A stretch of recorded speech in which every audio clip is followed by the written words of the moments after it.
I have now. Hello, my name is Lori Rigby, and I'm in speech 191. Today I'm going to be reading the true story of the three little pigs. This is Jayla, Savannah, Hannah, Michaela, Katie, and Zoe. And today, tell me something, girls. What does this remind you of when I say, I'm going to huff and puff and blow your house down? The big bad wolf, that's right. Well, has anybody ever told on y'all and you wanted to tell your side of the story? Yes. Yeah. Today we're going to hear the wolf's version of the three little pigs. This is the true story of the three little pigs by John Sieska. So let's read. Everybody knows how the story of the three little pigs, or at least they think they do, but I'll let you in on a little secret. Nobody knows the real story because nobody has ever heard my side of the story. You see, I'm the wolf, Alex T. Wolf. You can call me Al. I don't know how this whole big bad wolf thing got started, but it's all wrong. Maybe it's because of our diet. Hey, it's not my fault wolves eat cute little animals like bunnies and sheep and pigs.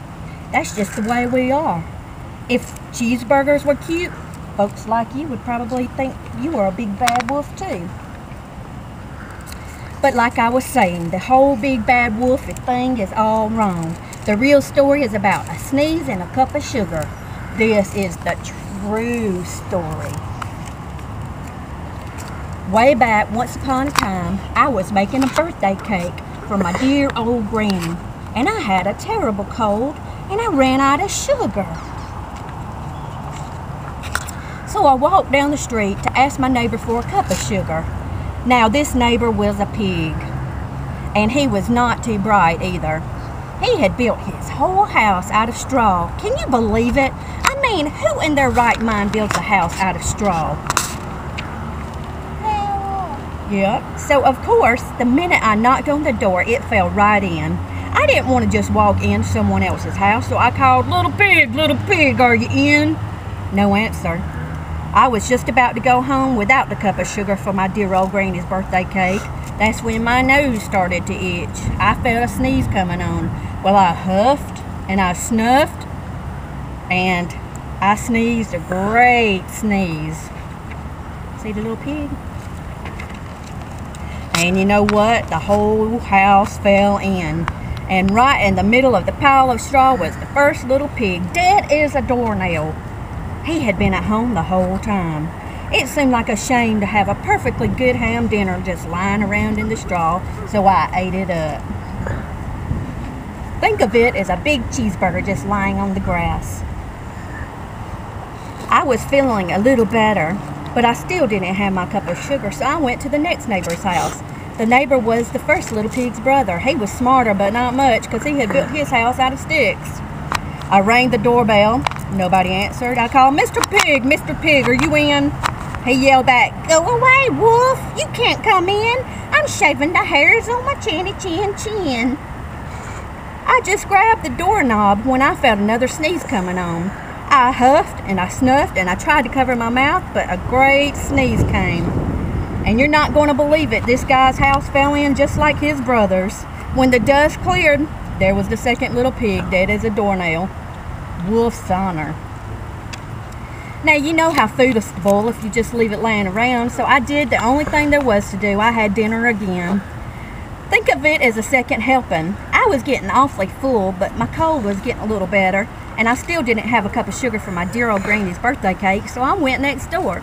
This guy was the first and the second little pig's brother. He must have been the brains of the family. He had built his house out of bricks. I knocked on the house, no answer. I called, Mr. Pig, are you in? And do you know what that rude little porker answered? Get out of here, wolf, don't bother me again. Talk about impolite. He probably had the whole sack full of sugar, and he wouldn't even give me one little cup for my dear old granny's birthday cake. What a pig. I was just about to go home and make myself a nice birthday card instead, when I felt my cold come on again. I huffed and I snuffed and I sneezed once again. Then the third little pig yelled, and your old granny can sit on a pen. Now, I'm usually a pretty calm fella, but when somebody talks about my granny like that, I go a little crazy. When the cops drove up, of course I was trying to break in that pig's door, and the whole time I was huffing and a-puffing and sneezing and making a real scene. The rest, as they say, is history. The news reporters found out about the 2 pigs I ate for dinner, so they figured a sick guy going to bar a cup of sugar didn't sound very exciting, so they jazzed up the whole story of the huff and puff and blow your house down, and they made me out to be a big bad wolf. That's it, the real story. I was framed. Hey, can I borrow a cup of sugar? Now, what was that about? What happened? What happened, Jalen?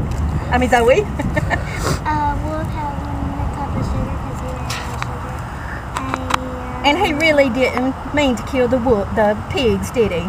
The whole story is he was framed. He was innocent. And the little pigs had told on him. The end. Press record button.